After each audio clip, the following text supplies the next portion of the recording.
motoqueiros, motociclistas, né, e amantes das duas rodas,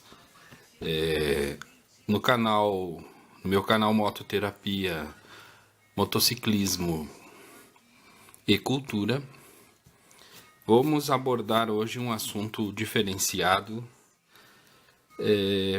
porque tenho visto, e isto me preocupa um pouco, vejo que há hoje um índice muito grande de pessoas que estão desistindo da existência, né? Desistindo da vida, estão perdendo o sabor de viver, né? Estão perdendo a alegria, a felicidade. E a gente que vive, que tem uma moto, que passeia, que anda, sabe que não, uma pessoa que usa uma moto não tem estresse, né? Uma pessoa mais feliz, mais alegre, porque a moto, ela te dá esta proporção do ilimitado, que é o céu, né? A gente fica em contato com o sol, e a pessoa que tem sol não tem depressão, não sei se vocês sabem disso. Então, a pessoa que toma sol dificilmente vai ter depressão. E é uma coisa que nos preocupa é ver como tem gente que está, né, dando fim à sua existência. Não é poucas pessoas, são muitas pessoas que estão fazendo isso. E às vezes há aí motoqueiros que acabam abusando da velocidade, né, se jogando de frente a veículos. E isso é uma coisa muito preocupante no mundo de hoje. Vou tentar fazer uma síntese, ser o mais breve possível nessa primeira etapa, porque é um assunto diferenciado, né, que eu vou abordar aqui. Muito bem, gente. Nós temos... o homem nasceu com 5 sentidos, que já é bem conhecido, que é o olfato, o tato, né, o paladar, a audição e a visão. Então a gente percebe que os animais têm o olfato, né, o tato, o paladar, a audição e a visão muito mais apurados do que nós. Muito mais apurados, né? Há animais que têm uma visão como as águias até 3 quilômetros de distância, né? Eles conseguem perceber movimento. Há outros que têm essa sensação térmica, né, de calor de um animal para outro, eles conseguem perseguir as cobras, né? Tem um olfato extraordinário, uma percepção, uma visão também infravermelha. E a gente vai percebendo o tato de alguns animais impressionante, até os peixes, né, com as suas barbelas, né, ou barbatanas, eles são radares, né? O paladar de alguns animais é impressionante também, porque eles sabem o que pode comer, o que não pode comer, né, o que é tóxico ou não para eles. Né, a visão, a audição, os cachorros têm uma audição extraordinária e nós ouvimos muito mal, né? E nem selecionamos direito o que a gente ouve.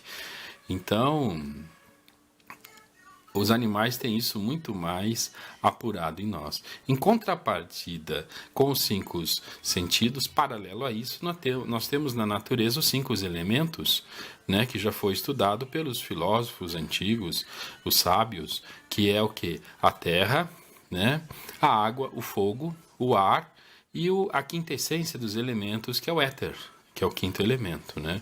O éter, para quem não sabe ou nunca ouviu falar dos 5 elementos, o éter, né, o ar, por exemplo, propaga o som, certo? Já o éter, que é o não vácuo ou a energia escura, propaga a luz. Tá bom, gente?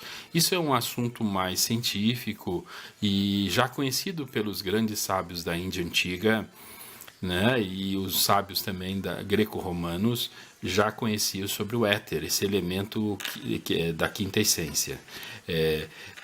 Nós aqui não vamos abordar muito profundamente esse elemento agora, mas é interessante saber que, em contrapartida com os 5 sentidos, nós temos a terra, a água, o fogo, o ar e o éter, do qual nós somos feitos de todos esses elementos. Esse éter, que é uma substância que é a energia escura, ou seja, para além da luz existe a não-luz, mas não é uma negação da luz, né? Ela se manifesta do nada para o visível, né? Do invisível para o visível, do infinito para o finito e assim por diante. E dá então as cores e a manifestação de tudo que existe aí na natureza e no cosmos. Nós temos em nós esses elementos, nós temos a terra, que é a mineral, os ossos, os dentes, né? Eles são minerais, né? Cálcio, a água. Nós temos o suor, nós temos a saliva, nós temos o sangue. O fogo é a energia, né? Nós temos ali até nos nossos neurônios, né? Nos axônios ali que ocorrem aquela energia elétrica. Nós temos também a energia que é as calorias, né? Que o nosso corpo transforma os açúcares em energia. O ar, que é o oxigênio que respiramos aí, e o éter, então, já falado. Agora, a questão é, o que isso tem a ver com o assunto que eu comecei a falar? Então, nós vamos compreender daqui a pouco. Os sentidos são confiáveis? É a pergunta que fica. Não 100%, né, gente? Porque os nossos sentidos, sobretudo nós seres humanos, homo sapiens, né, que ainda não chegamos à totalidade de 100%, não desenvolvemos ainda o nosso intelecto, a nossa mente ainda é muito superficial, tocamos apenas a superfície de um grande oceano desconhecido, que são os sentidos, né? Que são essas qualidades que nós recebemos. E então, por que eles não são tão confiáveis? Eu diria 50% são. Porque você vai chegar num ponto com os sentidos, né? Que vai limitar a tua percepção da verdade, da realidade. Você chega até aqui com sentidos. E aqui vai abrir, por exemplo, um monte de outros caminhos, né, paralelos, e você não vai saber com que certeza você vai seguir esses caminhos, né, gente? Os sentidos te levam até um certo ponto. Depois disso, você tem um monte de dúvidas, que eu chamo de crenças, né? Você vai lá, você tem um sonho, você vai lá e joga na loteria esportiva e você diz, eu vou ganhar, mas você não ganha, né? Então, é uma crença. A crença, ela admite dúvida, mas a intuição não. Então, o que pode ser 100% confiável, né? 100% confiável. Se os sentidos não são confiáveis, o que nós temos de percepção confiável? Nós temos algo superior aos sentidos. Acima dos sentidos está a intuição, que é a parte da consciência, né? A nossa mente também é muito limitada, embora seja vasta e muito desconhecida, já muito estudada também pelos cientistas, porém nós desenvolvemos apenas mais os instintos, né, para a sobrevivência da nossa existência. Mas nós sabemos que para além dos instintos, para além dos sentidos, existe então algo superior chamado intuição. O que essa intuição tem a ver com o nosso tema? Tem tudo a ver. Porque a intuição já é uma qualidade superior do nosso ser.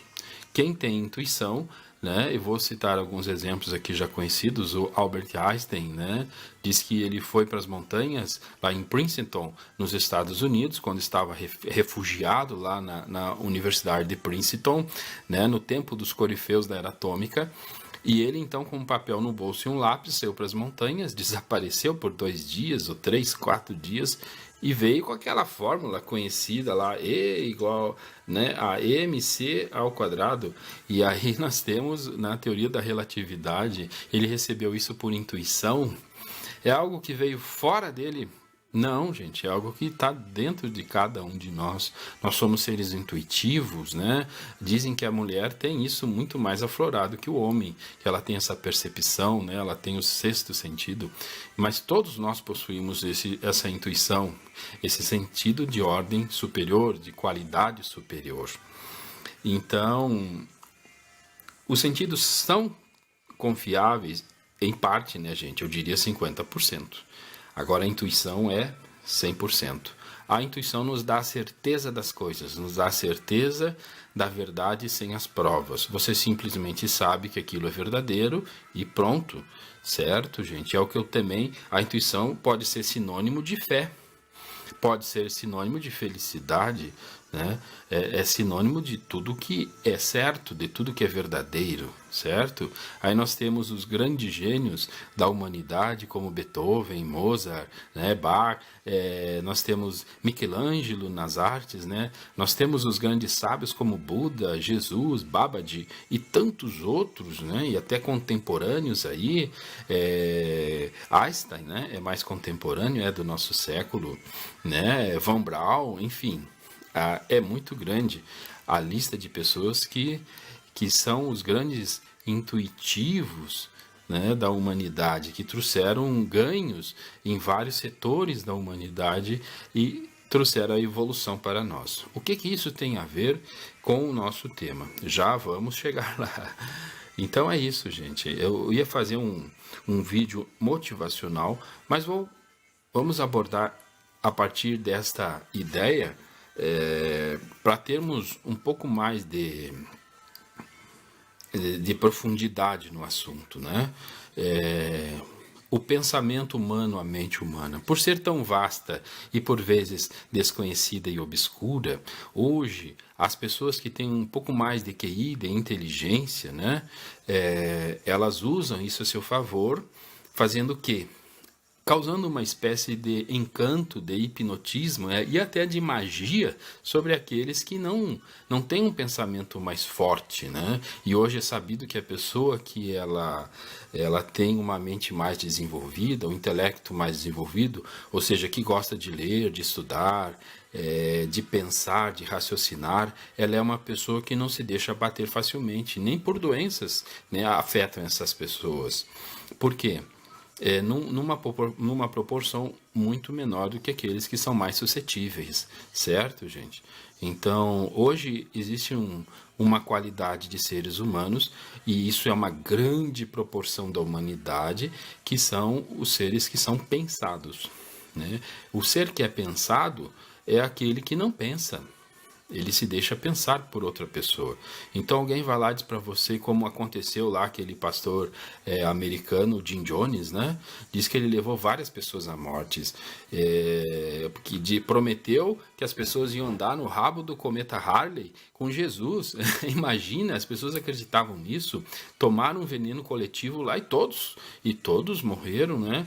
Acreditando que iriam ter esse encontro com Jesus no rabo do cometa Halley. Olha que coisa absurda, gente. Hoje estão vendendo aí até terrenos na Lua. Vocês já ouviram falar nisso? Estão vendendo terrenos na Lua para as pessoas. E tem gente comprando. Veja só o que está acontecendo com a nossa humanidade. As pessoas estão ficando loucas, né? Então, gente, não venda o seu pensamento. Use o seu raciocínio lógico. Isso é um dom que Deus te deu. É uma potência que você tem que desenvolver, todos nós. Certo? Então a nossa inteligência, o nosso pensamento tem que ser usado, porque senão, gente, alguém vai usar isso aqui a seu favor. E a pessoa inteligente é aquela que usa do esforço do outro para se beneficiar. Então, se você não usa o teu raciocínio lógico, o teu pensamento, se você é daqueles que crê sem a menor esforço, né, sem a menor análise de que se é verdade ou não o que estão te falando, você já aceita como verdadeiro, porque a pessoa lá engravatada é bonitinha, nasceu no teu bairro desde pequenininho, você conhece uma pessoa de confiança, de bom caráter, a pessoa diz, olha, isso é verdade, e você já diz amém. Então, isso não é bom para você. Por quê? Porque isso torna você um ser suscetível, né? A tua mente fica enfraquecida porque você não a usa. Assim como o corpo que não faz exercício padece, a mente da mesma forma. Então, gente, tem que exercitar os neurônios. Fazendo o quê? Pensando. Então, leia um bom livro, não leia autores medíocres, certo? Eu vou deixar aqui uma indicação de leitura de excelente qualidade de um grande mestre, educador, filósofo contemporâneo, professor Huberto Roden, certo?